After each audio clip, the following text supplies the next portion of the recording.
दरअसल सरदार Hamid news one television से। मेरा सर सवाल ये है कि कलभूषण से लेके अब तक इतनी ठोस एविडेंस सामने आ चुकी हैं, लेकिन फिर भी हम देख रहे हैं कि बलूचिस्तान के अंदर चंद उनके आलाकार जो हैं वो पाकिस्तानियों का, मासूम पाकिस्तानियों का, और बिलखुसूस दिल दहला देने वाले जो इंसिडेंट जो बस वाला है, तो इसको देख के यकीनन ये अब ये हिकमत अमली क्या होगी सर, और क्या इनको कुचलने के लिए कोई लार्ज स्केल ऑपरेशन बलूचिस्तान में, खैबर पीके में, या जहाँ जहाँ इनके टाउट्स हैं रहा के, उनके खिलाफ कोई ऐसी प्लानिंग है? देखिए, मैं आपको पहले भी अर्ज़ किया कि we have over a period, because we Pakistan has experience of decades of this counter-terrorism operation,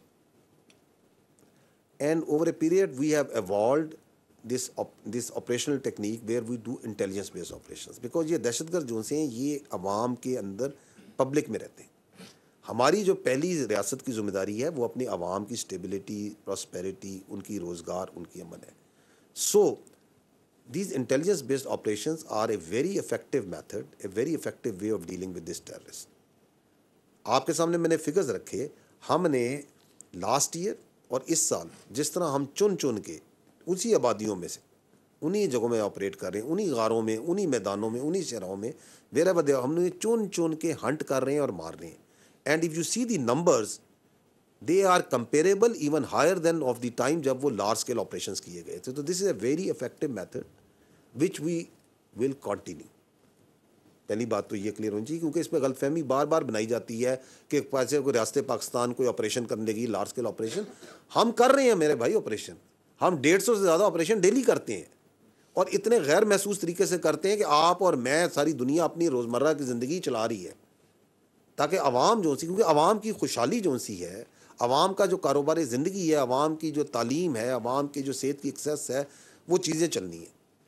दूसरी बात ये है कि they are not targeting because of the effectiveness of your law enforcement, they have, और आपके सामने बताया कि पिछले एक साल से अरसे में किस तरह वो टारगेट कर रहे हैं, जिसको आप सॉफ्ट टारगेट कहते हैं। बसों को टारगेट कर रहे हैं, मजदूरों को टारगेट कर रहे हैं, रात को कोई बच्चा सो रहे हैं, लोग सो रहे हैं, उनको वहाँ जाके टारगेट कर रहे हैं।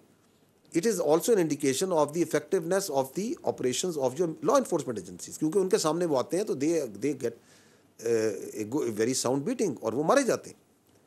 नाउ जो आपने कहा कि क्या इसको आगे, बिल्कुल इसको आगे बढ़ाया जाएगा, इसको मज़ीद इसके अंदर एनर्जी पैदा की जाएगी, और उसमें one of that element absolutely essential is that to understand and completely comprehend and tell the world as well as the Pakistani population कि इन लोगों का बलूचिस्तान से, बलोचियत से कोई ताल्लुक नहीं है मेरे भाई, ये कभी कामयाब नहीं हो सकते।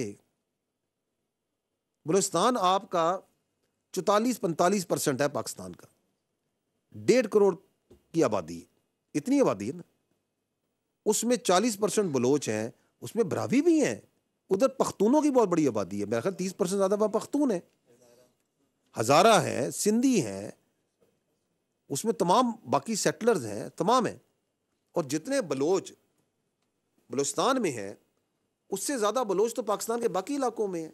कराची में बलोच कॉलोनी है, आई थिंक कराची में परहास ज़्यादा बलोच हूँ शायद कोयटा से, पंजाब में है, सिंध में है। इनकी मुआशरत और मईशत में रचे बसे, आपस में शादियाँ हो चुकी हैं। ये जो एक खोखला नारा लगाते हैं कि अलहदा हो जाएंगे, कभी भी अलहदा नहीं हो सकते। उन्हें भी पता है, इनके इन पैरोकारों को ही पता है, आपस में प्यार है, मोहब्बत है। बलूची हमारे भाई हैं, हमारे दिल का टुकड़ा है।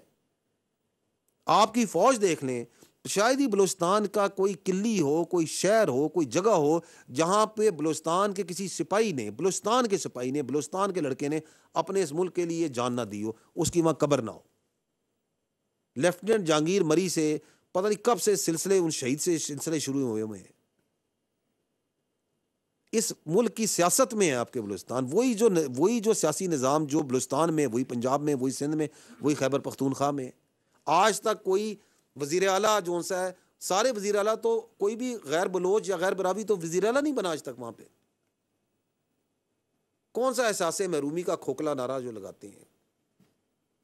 कितनी रियासत ने, बलूचिस्तान ने, पाकिस्तान ने कामयाबी के कितने जीने तय किए हैं, इसलिए वो अटैक करते हैं उन तमाम प्रोजेक्ट्स को, उन मासूम मजदूरों को भी जो वहाँ मज़ीद तरक्की ला सकें, क्योंकि उन्हें पता है अगर बलूचिस्तान तरक्की कर गया तो हमें तो एक बंदा नहीं मिलना।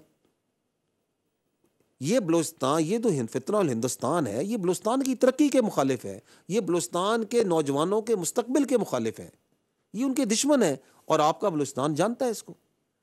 सो me and you need to be very rest assured, the Pakistani nation needs to be very rest assured कि झूठ की बुनियाद पर बना हुआ बयानिया, फॉल्स प्रेमिसेस पे बना हुआ बयानिया, हिंदुस्तान के पैसे पे बना हुआ बयानिया कभी कामयाब नहीं हो सकता। आपने अभी देखा नहीं कि झूठा बयानिया जो हिंदुस्तान का क्या कामयाब हो गया?